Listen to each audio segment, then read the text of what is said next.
So if your name is Hector, then this recipe is for you. If your name isn't Hector, I'm sorry the video wasn't intended for you, but you can still watch, no hard feelings.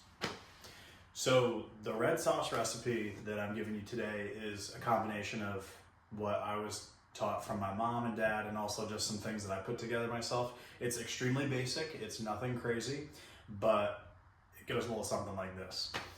We got the ingredients on the cutting board for you right here. You have all the spices, the garlic and onions. It's very, very simple. When it comes to making everything and chopping and putting it together, I like to cut the onions as like small as possible. So you can use a little technique. You cut horizontal twice and then vertical, crosshatch. And then you do the little claw technique, so you take your fingers right here, and then you just use the front part of the knuckle as a guide for the knife, and you just slice that bad boy down. You get everything in there nice and finely chopped, and you can just do whatever you want for the garlic. Just chop it up and get it nice and small, and put those in some bowls, keep everything nice and tidy. And then when you actually put everything together, you're gonna wanna use a good olive oil, something that is good in the pan. It doesn't have to be something crazy expensive, but just a nice olive oil, and put that in there and kind of just let the garlic and the onion simmer for a bit. I usually like to do that for around 15 minutes, just wait until they get pretty soft.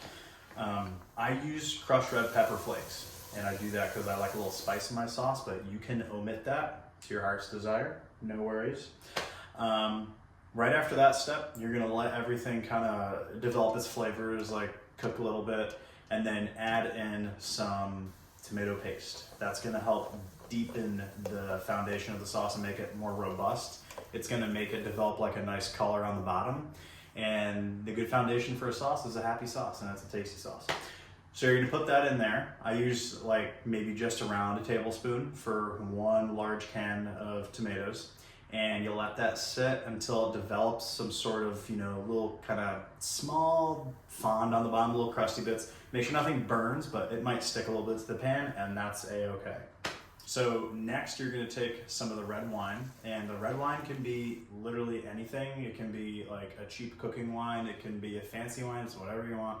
You put that in and deglaze it. I use probably like a half cup of wine, nothing too much. Obviously, the more wine you use, the more you're gonna have to reduce it.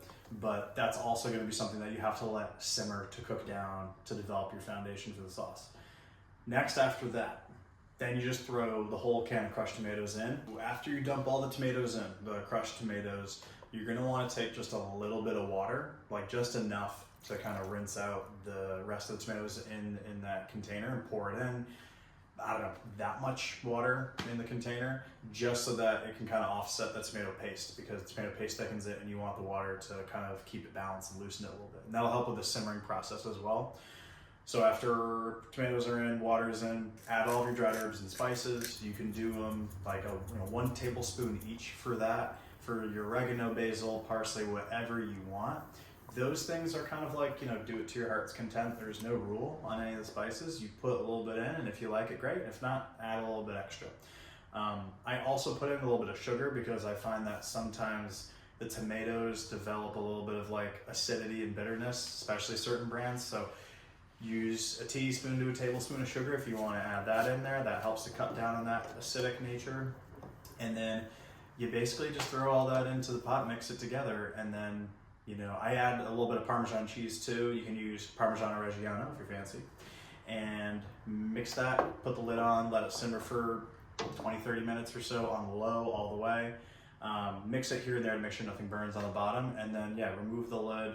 Make sure that the water can evaporate a little bit. Sauce can thicken to your desired likeness. And if you were thinking of putting in some meatballs, it's a good time to put them in. You can pan sear them halfway, so a little crust on all sides, and then toss them in, and then let that simmer with the sauce, and then that adds a lot of flavor to it as well. It finishes cooking, and it's really good sauce.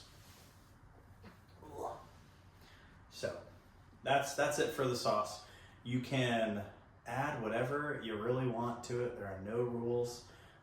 When it comes to making sauce, just pour yourself a glass of wine and have fun, and enjoy your night. That's all I gotta say to that. Peace.